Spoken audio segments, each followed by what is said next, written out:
नमस्कार दोस्तों, target for IQ civil services में आप सभी का स्वागत है।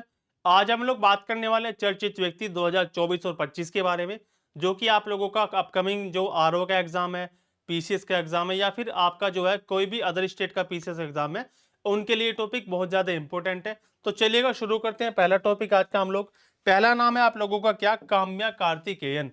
काम्या कार्तिकेयन महाराष्ट्र की रहने वाली है और इन्होंने क्या काम किया है, ये अभी क्यों चर्चाओं में है। सातों महाद्वीप की जो सबसे ऊंची चोटियां है, ठीक है, सातों महाद्वीप की जो सबसे ऊंची चोटियां जैसे माउंट एवरेस्ट है, माउंट किलिमंजारो है, ऐसी ऐसी सातों महाद्वीप की सातों चोटियों को फतेह करने वाली ये विश्व की सबसे कम उम्र की महिला पर्वतारोही बन गई है।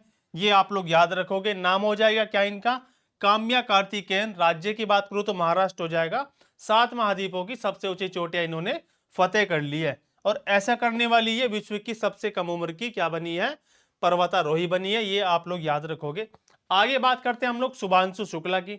शुभांशु शुक्ला ने क्या रिकॉर्ड बनाया, शुभांशु शुक्ला की बात करेंगे तो ये कौन है, भारतीय वायुसेना के ग्रुप कैप्टन है। कौन, शुभांशु शुक्ला।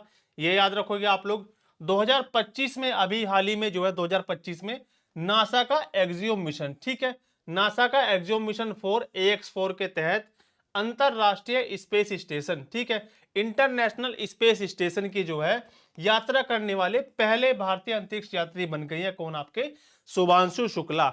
नासा का एक मिशन है एक्सियोम मिशन 4 AX4, उसकी यात्रा करने वाले पहले भारतीय अंतरिक्ष यात्री कौन बने हैं, वो बन गए हैं शुभांशु शुक्ला। ये सारी चीजें आपके लिए इंपॉर्टेंट है। आगे बात करते हैं हम लोग सुनीता विलियम्स की। सुनीता विलियम्स अभी आपको पता है अंतरिक्ष से वापस लौटी है लगभग 3 महीने के समय के बाद, ठीक है। तो कौन है, भारतीय मूल की अमेरिकी अंतरिक्ष यात्री। ये आप लोग याद रखोगे। सबसे ज्यादा समय तक स्पेस वॉक करने का इन्होंने रिकॉर्ड बनाया है, सबसे ज्यादा। अपनी तीनों स्पेस ट्रेवलिंग यानी कि स्पेस यात्राओं के दौरान इन्होंने सबसे ज्यादा स्पेस में समय बिताया है और ऐसा करने वाली वे पहली महिला बन गई है। सुनीता विलियम्स ने 3 अंतरिक्ष यात्राओं के दौरान 9 बार कुल 62 घंटे और 6 मिनट स्पेस वॉक किया है। ये आप लोगों से पूछा जा सकता है, ये टाइमिंग अगर स्टेटमेंट में क्वेश्चन पूछ लिया गया आप लोगों से तो यहां से फैक्ट आपको मिल सकता है। 62 घंटे 6 मिनट का इन्होंने टोटल स्पेस वॉक किया है। सुनीता विलियम्स 5 जून 2024 को बोइंग कंपनी के स्टार लाइन स्पेसक्राफ्ट से जो है अंतरिक्ष में ये गई थी, अंतरराष्ट्रीय अंतरिक्ष स्टेशन में, ठीक है। ये आप लोग याद रखोगे। तो बोइंग कंपनी का क्या था, स्टार लाइन एयरक्राफ्ट था, सॉरी स्पेसक्राफ्ट था, उससे जो है ये अंतरिक्ष के अंदर गई थी। ये सारी चीजें आप लोग याद रखोगे। आगे चलते हैं आदवी। आदवी कौन है, आदवी एक छोटी बच्ची है, ठीक है। आदवी क्या है, एक 2 साल की बच्ची है, छोटी। ये विश्व की पहली कार्बन न्यूट्रल बेबी का इन्हें दर्जा दिया गया है। विश्व की पहली कार्बन न्यूट्रल बेबी। इसका मतलब यह है कि जैसे मान लिया हम लोग ऑक्सीजन लेते हैं, ठीक है, ऑक्सीजन हम लोग लेते हैं और कार्बन डाइऑक्साइड यानी कि CO2 हम लोग रिलीज करते हैं, ठीक है। तो हम लोग ऑक्सीजन के द्वारा सांस लेते हैं, कार्बन डाइऑक्साइड छोड़ते हैं। तो ऐसे मान के चलो आप लोग, जो आदवी है, आदवी वो जितनी भी कार्बन डाइऑक्साइड छोड़ेगी वो वायुमंडल में नहीं जाएगी। जो आदवी के माता पिता है, आदवी के जो माता पिता है, उन्होंने अपने घर के चारों तरफ लगभग 6000 पेड़ लगा रखे हैं, जो क्या करेंगे, जैसी आदमी CO2 रिलीज करेगी वो पेड़ जो है उसको तुरंत के तुरंत एब्जॉर्ब कर लेंगे। तो वायुमंडल में जो उपस्थित CO2 है उसमें जो है आदमी की हिस्सेदारी बन जाती है कितनी, 0%। आदमी के द्वारा रिलीज की गई CO2 जो है आपके एटमॉस्फेयर वायुमंडल में नहीं जाएगी, वो क्या होगा, उसको ये पेड़ एब्जॉर्ब कर लेंगे। तो इस तरीके से जो है आदमी भारत की जो है, सॉरी, विश्व की पहली कार्बन न्यूट्रल बेबी बन गई है। ये आप लोग याद रखोगे। कौन से राज्य की है, तमिलनाडु की है। आगे चलते हैं, बात करते हैं वी अनंत नागेश्वरन। तो आप लोग याद रखोगे भारत के मुख्य आर्थिक सलाहकार अभी बने हैं 2025 के अंदर। ये आपकी 25 की न्यूज है। तनुष्का सिंह, यूपी का आप लोग एग्जाम दोगे पीसीएस का या फिर आरओ का, आपके लिए इंपॉर्टेंट है। तनुष्का सिंह क्यों न्यूज में है, भारतीय वायुसेना की पहली महिला जगुआर फाइटर पायलट बन गई है। ये सारी चीजें आप लोग याद रखोगे। अंजू राठी राणा, ठीक है, अंजू राठी राणा आप लोग याद रखोगे क्या, भारत की पहली महिला विधि सचिव बनी है अंजू राठी राणा। इसके साथ साथ आप लोग रिकॉल करोगे विधि आयोग को, ठीक है जी। विधि आयोग, विधि आयोग की बात करूं मैं आप लोगों से, अभी आप लोगों ने देखा था 22वां विधि आयोग गठित किया गया था, 22वां, जिसके कौन थे हेड, जिसके अध्यक्ष थे आप लोगों के ऋतुराज अवस्थी। 22वें के थे ऋतुराज अवस्थी। और 23वां विधि आयोग भी बनाया जा चुका है, 23वां 23rd नंबर का 23वां विधि आयोग बन चुका है, जिसके कौन है अध्यक्ष? बीपी सिन्हा। ठीक है जी, बीपी सिन्हा है 23वें विधि आयोग के अध्यक्ष। इससे पहले अगर मैं बात करूं आप लोगों से स्वतंत्र भारत की, मैं बात करूं आप लोगों से, तो 1955 के अंदर 1955 के अंदर भारत का पहला, स्वतंत्र भारत का पहला विधि आयोग बनाया गया था। उससे पहले बात करूं ब्रिटिश भारत में अध्यक्ष कौन थे? वो थे लॉर्ड मैकाले। जब 1955 में भारत के अंदर विधि आयोग बना स्वतंत्रता के बाद, तब उसके अध्यक्ष थे एमसी सीतलवाड़। ठीक है जी, ये सारी चीजें आप लोग याद रखोगे। आगे चलते हैं, रोड्रिगो दुतुर्ते। ये कौन है? ये है आप लोगों के फिलीपींस के पूर्व राष्ट्रपति है। इंटरनेशनल क्रिमिनल कोर्ट ने इनके खिलाफ वारंट जारी किया था और इनकी उस वारंट के द्वारा गिरफ्तारी हुई थी, इसलिए ये आपके न्यूज में। क्या आरोप थे इन पर? मानवता के खिलाफ जो है अपराध का इन पर आरोप लगाया गया था। सारी चीजें आप लोग याद रखोगे। साथ ही साथ आप लोग बताओगे मुझे कमेंट बॉक्स में इंटरनेशनल कोर्ट ऑफ जस्टिस का हेडक्वार्टर कहां पर है। फिर हम लोग आगे चलते हैं। मैथ्यू ब्राउनली, ये क्या? फोकलैंड के क्रिकेटर है। इन्होंने क्या किया? अभी अंतरराष्ट्रीय क्रिकेट में पदार्पण करने वाले सबसे उम्रदराज, कितने साल की उम्र में? 62 साल की उम्र में इन्होंने क्रिकेट के मैच में डेब्यू किया है। किसके खिलाफ किया डेब्यू? तो आप लोग लिख सकते हो कोस्टा रिका के खिलाफ। ठीक है, T20 इंटरनेशनल में इन्होंने डेब्यू किया है कोस्टा रिका के खिलाफ। सबसे उम्रदराज खिलाड़ी 62 साल की उम्र के अंदर। गोपी थोटाकुरा, यहां से क्वेश्चन बना था बिहार के अंदर। ठीक है जी, बिहार पीसीएस में भी यहां से क्वेश्चन पूछा गया था पिछले साल। आंध्र प्रदेश में है, जन्मे हैं, आंध्र प्रदेश के रहने वाले। क्या क्या इन्होंने ब्लू ओरिजिन का NS-25 मिशन में शामिल होकर एक पर्यटक के रूप में अंतरिक्ष में जाने वाले पहले भारतीय पायलट के रूप में इन्होंने इतिहास रचा है। ठीक है, तो क्या कह सकते हो? पर्यटक के रूप में जो है अंतरिक्ष में जाने वाले पहले भारतीय बने हैं। किसके साथ गए? ब्लू ओरिजिन कंपनी के NS-25 मिशन में गए। ठीक है जी, बस ये आप लोग याद रखोगे, इसको छोड़ देंगे, काम की नॉलेज नहीं है। जॉन अल्फ्रेड की बात करूं मैं आप लोगों से, तो जॉन अल्फ्रेड अभी वर्तमान में विश्व के सबसे उम्रदराज व्यक्ति हैं, विश्व के सबसे बुजुर्ग व्यक्ति हैं। कहां के रहने वाले हैं? ये ब्रिटिश है, ब्रिटेन के रहने वाले अंग्रेज व्यक्ति है। कितनी उम्र है इनकी? इनकी उम्र है 11 साल। Guinness book of world record में इनका नाम दर्ज है, ये आप लोग देख सकते हो। अभी ये क्यों न्यूज में थे? क्योंकि निधन हुआ था किनका? जुआन विसेंट का। जुआन विसेंट जो कि वेनेजुएला के रहने वाले हैं, उनका 114 साल की उम्र में डेथ हो गई थी पिछले साल 2024 के अंदर उनकी डेथ हो गई थी। तो इनके बाद अगर विश्व में सबसे बुजुर्ग व्यक्ति कोई है तो वो हो जाएंगे कौन? आप लोगों के जॉन अल्फ्रेड। कहां के रहने वाले? इंग्लैंड के, ब्रिटिश अंग्रेज है। 111 साल की उनकी उम्र है। विमान प्रसाद क्यों चर्चाओं में थे 2024 के अंदर? इंपोर्टेंट फैक्ट है, फिजी के उप प्रधानमंत्री है और इसके साथ साथ राम मंदिर के दर्शन करने वाले पहले विदेशी नेता। ठीक है जी, पहले विदेशी नेता थे, इसलिए इंपोर्टेंट है। राम मंदिर के वास्तुकार कौन हो जाएंगे? यहीं पर रिकॉल कर लो आप लोग जल्दी से। राम मंदिर तो वो हो जाएंगे कौन? आप लोगों के चंद्रकांत सोमपुरा। चंद्रकांत सोमपुरा हो जाएंगे। प्राण प्रतिष्ठा कब हुई थी? 22 जनवरी को हुई थी। ठीक है जी, 22 जनवरी 2024 को आप लोग लिख सकते हो प्राण प्रतिष्ठा हुई थी। इसके साथ साथ जो नए संसद भवन है हमारे, जो हमारा नया संसद भवन है, उसके वास्तुकार कौन हो जाएंगे? उसके वास्तुकार, उसके आर्किटेक्ट हो जाएंगे कौन? उनका नाम हो जाएगा विमल पटेल। ये सारी चीजें भी आप लोग याद रखोगे। क्या नाम हो जाएगा? विमल पटेल नाम हो जाएगा। आगे चलते हैं, अब बात कर लेते हैं 2024-25 के कुछ चर्चित निधन के बारे में। तो पहला हम लोग देखेंगे चर्चित निधन की बात करेंगे। नवीन चावला, इनका अभी निधन हुआ है 2025 के अंदर ही। ये कौन थे? भारत के पूर्व मुख्य चुनाव आयुक्त थे। ठीक है जी, former chief election commissioner of India. इसके साथ साथ चुनाव आयोग की अगर मैं बात करूं आप लोगों से, तो पार्ट 15 कॉन्स्टिट्यूशन का भाग 15 आर्टिकल कहां से कहां तक हो जाएंगे? 324 से लेकर 329, यानी कि 324 से लेकर 329 तक हो जाएगा। ये आप लोग याद रखोगे। आप लोग मुझे बता दो जल्दी से कमेंट बॉक्स में, अभी वर्तमान में जो है भारत के मुख्य चुनाव आयुक्त कौन है? आप लोग बताओगे। बिमला बहुगुणा, इनका भी निधन हुआ। ये कौन है?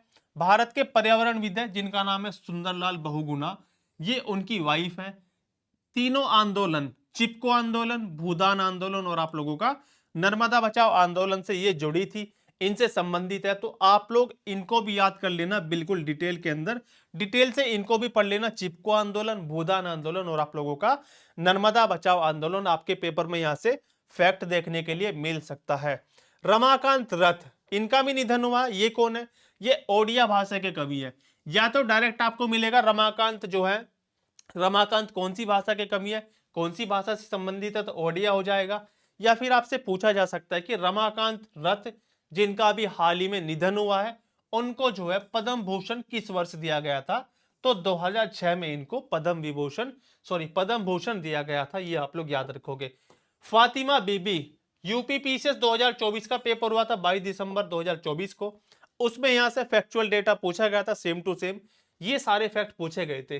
अभी इनका निधन हुआ है। उच्चतम न्यायालय की पहली महिला न्यायाधीश, ये तो सभी बच्चे जानते हैं। राष्ट्रीय मानवाधिकार आयोग एनएचआरसी में भी ये कार्यरत रह चुकी हैं एज अ मेंबर, ठीक है, सदस्य के तौर पर कार्य कर चुकी हैं। 1997 से लेकर 2001 तक इन्होंने जो है तमिलनाडु की राज्यपाल का भी पद भी संभाला है। वहां पर एग्जाम में दिया हुआ था आप लोगों को क्या, केरल, कि इन्होंने केरल के गवर्नर पद पर काम किया है, जो कि बिल्कुल गलत था। आप लोग याद कर सकते हो, तमिलनाडु की ये राज्यपाल रही थी, इतना आप लोग याद रखोगे। आगे चलते हैं। डॉक्टर मनमोहन सिंह, भारत के पूर्व प्रधानमंत्री, आप लोग जानते ही होंगे। अभी इनका हाल ही में निधन हुआ है।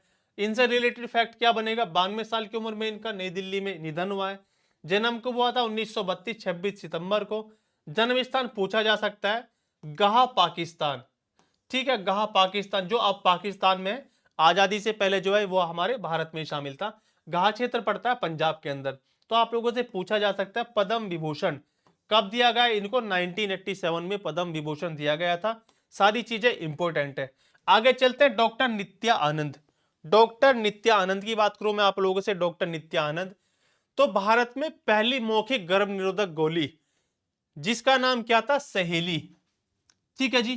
क्या नाम था? सहेली। सहेली के निर्माता है, ठीक है। सहेली को बनाने वाले कौन थे?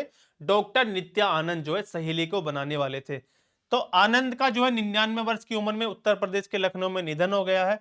1974 से लेकर 1984 तक जो है सेंट्रल ड्रग रिसर्च इंस्टीट्यूट यानी कि CDRI के भी ये प्रभारी रह चुके हैं। तो याद रख लेना सहेली, क्योंकि गर्भ निरोधक गोली है। परिवार नियोजन जो भारत सरकार चलाती है उससे जुड़े रहे हैं, तो ये भी आप लोगों के लिए इंपॉर्टेंट हो जाता है। स्वामी स्मरणानंद, स्वामी स्मरणानंद की बात करूं आप लोगों से, इनका भी हाल ही में निधन हुआ है। ये क्या थे? रामकृष्ण मिशन के 16वें अध्यक्ष थे। आपको पता है रामकृष्ण मिशन किसने चलाया था? इसकी स्थापना किसने की थी? इसकी स्थापना की थी स्वामी विवेकानंद ने, ठीक है जी। स्वामी विवेकानंद ने इसकी स्थापना की थी, रामकृष्ण परमहंस। ये हम लोग पढ़ते हैं मॉडर्न हिस्ट्री के अंदर। समाज सुधार आंदोलन, जैसे आर्य समाज आप लोगों को किसने बसाया? आर्य समाज की स्थापना किसने की? स्वामी दयानंद सरस्वती। ब्रह्म समाज राजा राममोहन राय।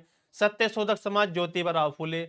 राधा स्वामी आंदोलन, बहुत सारी चीजें हम लोग समाज सुधार आंदोलन के अंदर पढ़ते हैं, उनको हम लोग वहां से कवर करेंगे। आगे चलते हैं। वैज्ञानिक श्रीनिवास हेगड़े, तो ये क्या इसरो के पूर्व वैज्ञानिक है, और अभी जो है ये इनका निधन हुआ है। 2008 में जब हमारा चंद्रयान फर्स्ट लॉन्च हुआ था, तो उसका इन्हें निदेशक बनाया गया था, ठीक है जी। उसके डायरेक्टर जनरल कौन थे? वो थे आप लोगों के श्रीनिवास हेगड़े। 2008 में चंद्रयान फर्स्ट जब लॉन्च हुआ था, तो ये आप लोग याद रख सकते हो, सारी चीजें इंपॉर्टेंट है। बात करूं मैं आप लोगों से इस्माइल हनीये की, तो बिहार पीसीएस का जो एग्जाम हुआ था अभी हाल ही में, ठीक है, जो आप लोगों का अभी बिहार पीसीएस का एग्जाम हुआ लेटेस्ट वाला, उसमें यह पूछा गया था कि जो हमास के इस्माइल हनीये, इनकी हत्या कहां पर की गई थी? तो ईरान की राजधानी तेहरान में इनकी हत्या कर दी गई थी। ये आप लोग याद रखोगे। हमास के राजनीतिक प्रमुख थे, ईरान की राजधानी तेहरान में इनकी हत्या कर दी गई।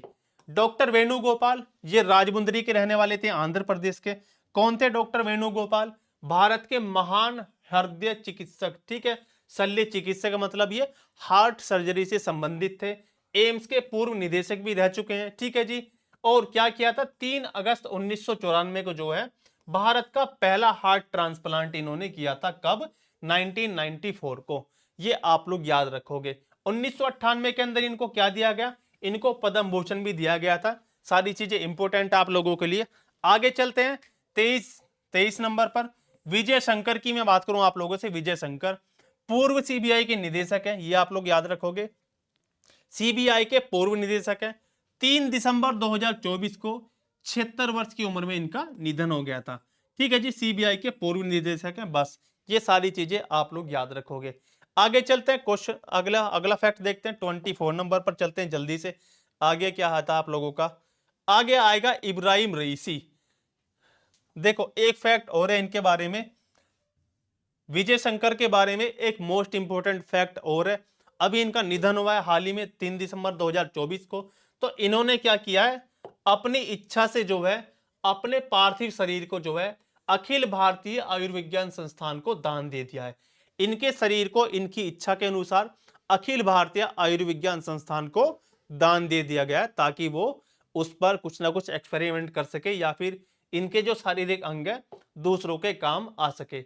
इब्राहिम रईसी कौन थे, वो थे ईरान के राष्ट्रपति थे। एक हेलीकॉप्टर क्रैश में इनकी मृत्यु हो गई थी, ये आप लोग याद रखोगे। इनके साथ जो है इनके विदेश मंत्री का नाम भी आप लोग इंपॉर्टेंट है, याद रखोगे, हुसैन अमीर अब्दुल्लाहियन की, इनकी भी डेथ हो गई थी। तो आप लोग जान सकते हो, ये नाम इंपॉर्टेंट है, ये भी याद रखना आप लोगों को। और इब्राहिम रईसी का भी। हेलीकॉप्टर ईरान के पूर्वी अजरबैजान प्रांत में उजी गांव के पास जो है वरजेगन पहाड़ी क्षेत्र में दुर्घटनाग्रस्त हो गया था, ये भी आप लोग फैक्ट याद रख सकते हो। डॉक्टर हेजबी गिंगबोग, ठीक है, डॉक्टर हेजबी गिगोब नामीबिया के राष्ट्रपति हैं और भारत के प्रोजेक्ट चीता में इन्होंने अहम योगदान निभाया था, ये आप लोग याद रखोगे। प्रोजेक्ट चीता कब चलाया गया था भारत का, प्रोजेक्ट चीता, ठीक है, ये आप लोग मुझे कमेंट बॉक्स में बताओगे। इसके साथ साथ कुछ प्रोजेक्ट है उनको रिकॉल कर लेते हैं जल्दी से। जैसे हम लोगों ने चलाया था, भारत सरकार ने प्रोजेक्ट हंगुल चलाया था, हंगुल प्रोजेक्ट चलाया था 1970, हंगुल 70। आप लोगों का बाघ परियोजना कब चलाई थी, बाघ चलाया था आप लोगों का 73। इसके साथ साथ मगरमच्छ प्रोजेक्ट, टर्टल प्रोजेक्ट, सॉरी मगरमच्छ आप लोगों का क्रोकोडाइल प्रोजेक्ट चलाया था हम लोगों ने 1974 के अंदर। एक था टर्टल प्रोजेक्ट यानी कि कछुआ परियोजना, ये चलाई थी हम लोगों ने कब, 1975 के अंदर। इसके साथ साथ प्रोजेक्ट एलिफेंट कब चलाया गया था भारत सरकार के द्वारा, 1992। इससे पहले एक और लिख लेना यहां पर, रहीनोसेरस यानी कि गैंडा, गैंडा परियोजना चली गई थी 1987 के अंदर, 1987 में। तो ये कुछ इंपोर्टेंट प्रोजेक्ट आप लोग इनकी लिस्ट बना लेना, एग्जाम में आपसे मैचिंग के अंदर क्वेश्चन पूछा जा सकता है। एक और लिख लेना आप लोग, red panda, red panda, red panda था आप लोगों का 1996 में। और एक था आप लोगों का गिद्ध परियोजना यानी कि आप लोगों का वल्चर प्रोजेक्ट, वल्चर प्रोजेक्ट ये कब चलाया था आप लोगों का, ये चलाया था भारत सरकार के द्वारा 2006 में। तो ये सारे फैक्ट आप लोगों ने देख लिए होंगे, सारी चीजें इंपॉर्टेंट है। मिलते हैं किसी नेक्स्ट क्लास में, थैंक यू सो मच।